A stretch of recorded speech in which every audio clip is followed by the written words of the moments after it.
Let me tell you a story about two childhood friends, Marcus and David, who grew up on the same street, attended the same schools, and came from families that struggled to make ends meet. Marcus's father worked 2 jobs and would often come home exhausted, muttering the same phrase that became Marcus's inheritance. "Money doesn't grow on trees, son. We're not like those rich folks." Every time young Marcus asked for something, he heard about what they couldn't afford, what was impossible, what dreams were reserved for other people. The message was clear. Their place in the world was fixed. David's mother cleaned houses for wealthy families. But unlike Marcus's father, she would come home with stories. She'd tell David about the books in their libraries, the conversations she'd overhear, the habits she noticed. "Baby," she'd say, "they're not smarter than us. They just think different. And if they can think different, so can we." Fast forward 15 years. Both young men stood at the crossroads of opportunity. Marcus landed a job at a factory with decent pay. His first thought? Finally, I can afford that new gaming setup I've always wanted. He calculated his monthly budget down to the dollar, leaving just enough for bills and a little fun. When his co-worker mentioned the company's investment matching program, Marcus shrugged it off. "That's for people who have extra money to play with," he said. "I need mine now." David got a similar job at the same factory. His first thought? This is my foundation, not my ceiling. He lived in a cheaper apartment than he could afford, bought a reliable used car instead of financing a new one, and immediately enrolled in the investment program, even though it meant his paychecks felt smaller. His friends laughed at his old phone and second-hand furniture. But David was building something they couldn't see. Here's where their mindsets revealed themselves in the most telling way. One day, both men faced an unexpected situation. The factory announced a new automation system was coming, and workers who learned to operate it would be promoted. The training program cost $1,500 and required studying on weekends for 3 months. Marcus felt anger rise in his chest. "They want us to pay to keep our jobs? That's not fair. They should train us for free." He saw it as the system taking advantage of him again, another door closing. He didn't sign up. Instead, he spent his evenings complaining about corporate greed with co-workers who felt the same way. David saw something different. He saw a door opening. Yes, it would be hard. Yes, it felt unfair to pay. But he asked himself a question that wealthy people ask constantly. What will this investment return to me?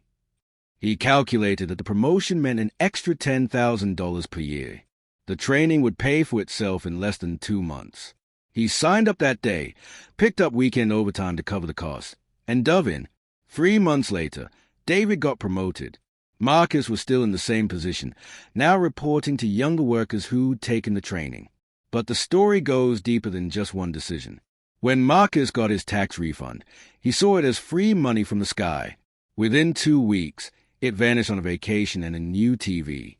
When David got his refund, he saw it as concentrated opportunity. He put it toward an online course in supply chain management, knowing the factory had an operations department he wanted to join someday.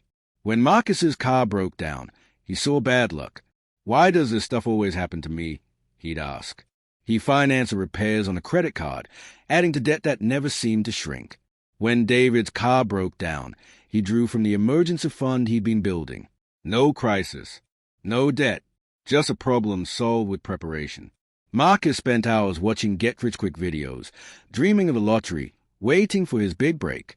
David spent those same hours learning, reading, connecting with people ahead of him on the path he wanted to walk.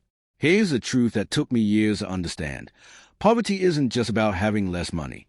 The poverty mindset is about seeing yourself as a victim of circumstances, believing resources are scarce and opportunities are for other people. It's about spending to feel wealthy today while guaranteeing you'll struggle tomorrow. The wealth mindset isn't about having money. It's about what you do before you have it.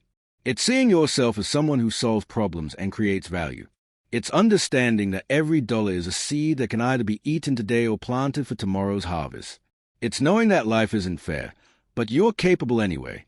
10 years after that factory job, Marcus is still there, still complaining about the system, still waiting for things to change. He makes the same money as a decade ago when adjusted for inflation. His debt has grown. His options have shrunk. David left the factory 5 years ago. The skills he invested in opened doors to a logistics company. The network he built led to opportunities. The person he became through continuous growth attracted a mentor who saw his potential. Today, he runs his own consulting firm, helping manufacturers optimize their operations. Same starting point, same obstacles, same unfair world, different mindset, different questions, different choices. The wealthy mindset doesn't guarantee wealth, but the poverty mindset almost certainly guarantees struggle. Because when you believe you're powerless, you stop looking for the doors that are actually open. When you think investing in yourself is a luxury, you ensure you'll never have enough. When you spend to feel rich, you guarantee you'll stay poor. Your mindset isn't determined by your bank account. It's determined by how you see yourself, what you believe you're capable of, and what you choose to do with whatever you have, even when it's not much. The question isn't whether you grew up with money. The question is, what seeds are you planting today? This is your motivational big brother. I've made these mistakes, but you don't have to. Like, share, subscribe, and follow for more.